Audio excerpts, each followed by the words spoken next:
مثل ما از این پورتال های ناقص بسازی. خب لایک رو بزنید سراغ آموزش.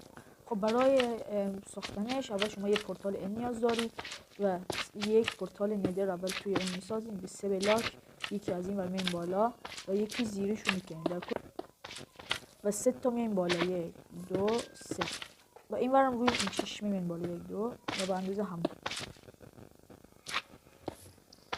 همون کناراشو میکنید.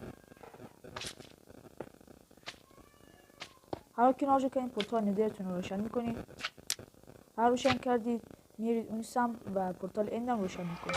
هر روشن شد این بلاک‌ها رو میکنید پورتال و هر شکستی این پایینش خراب شد و بالا هم و یک پورتال اند بسازید. هر پورتال اند ساختین پورتال اندم روشن میکنید و این بلاکاشو خراب میکنید. خراب کردیم میبینید که پورتال اند ندرتون ساخته شده، ناقص بالا و پایین نداره. لایک و